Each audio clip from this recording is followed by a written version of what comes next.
Hello, and welcome to my website, all about creating my own virtual professional learning network.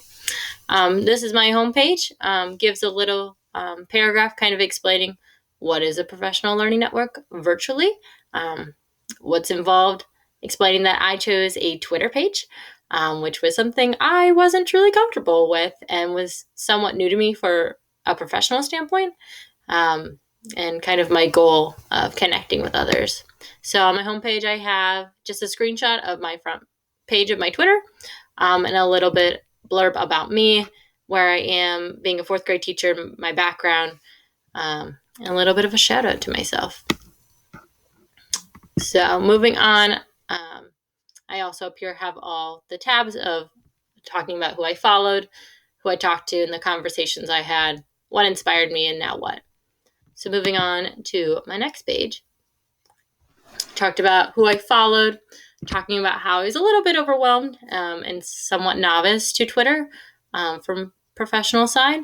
So I didn't really know where to start with who to follow. So I started with the recommendation list that you provided with us, and then kind of worked my way from there into exploring those in my field of gifted education, like the College of William and Mary that I had heard of, and kind of had some fun also finding other educators around the country.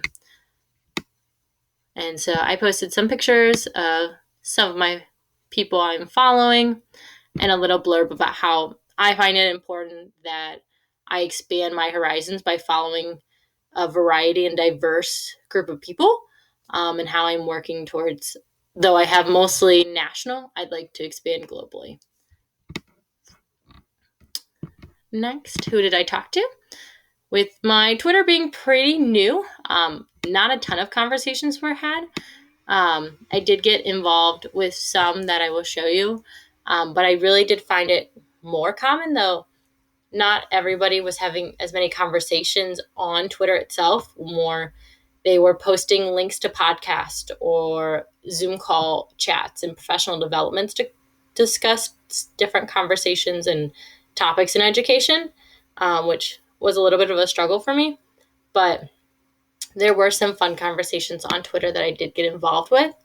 My first one is the one on the right about building relationships and how much time do you spend on that. And everybody had similar answers about at least the first week, if not more, and how important it is to lay that foundation.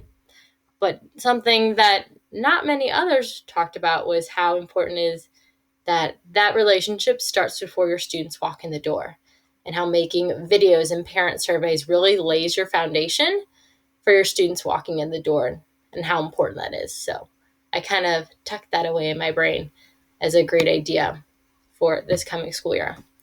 And then another one on the left about how you can help your child succeed in school, starting with the basics, but also threw in the 30-minute minimum of reading, which was a little bit controversial, and I'm surprised it didn't spark more conversation, and maybe it will continue since it's still somewhat of a newer tweet from the end of June.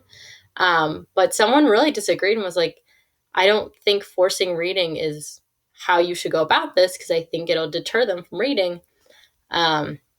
Really, you should be modeling you enjoying reading and you taking the time to read and model. So I really liked that perspective. I don't know the right answer. I don't know if it's really forcing. I don't like the idea of forcing someone to read, because I know I hated that as a child and it kind of decreased my love of reading. But finding some kind of middle ground of doing reading and being engaged in reading frequently, but also making sure they still have a love and desire to read. What inspired me is next. What I loved is I found a lot of articles that I got to read and learn from on my Twitter. These were two that stood out to me.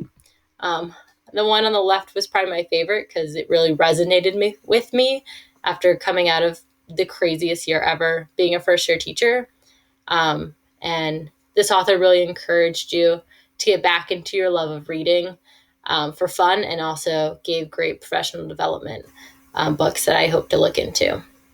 And then on the right, the other one, a little bit more on the professional side, I loved was the mistake-friendly classroom, because being a gifted teacher, a lot of my students are somewhat type A or perfectionists, and they really are hard on themselves when they struggle, when a concept doesn't come quickly, or when they make simple mistakes. They really can be down on themselves.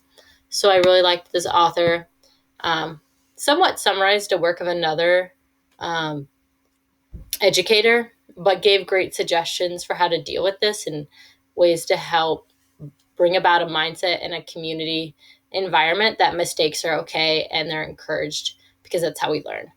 Um, they suggested like making sure mistakes are made on purpose at times and kind of exploring those, and explaining the why of the mistake instead of kind of dismissing it.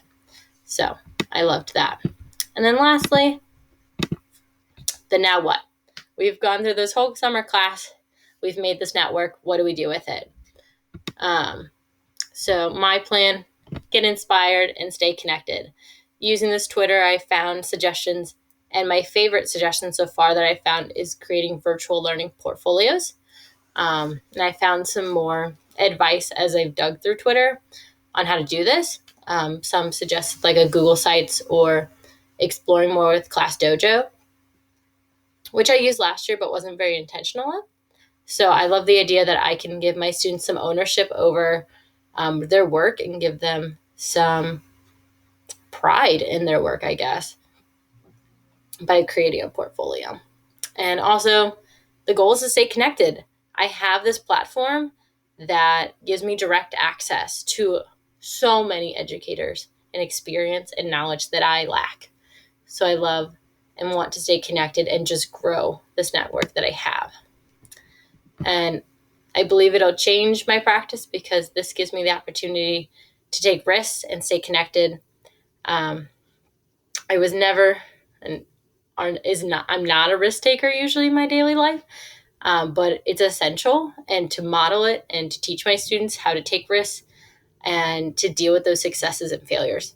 So I hope to take on that characteristic myself slowly, and to use the information I gain from this network and put it into practice, make it my own, to help my students, making sure my students' needs are met, they have a voice, and we have relationships with them. And that's what's important. So I hope you enjoyed. Thank you.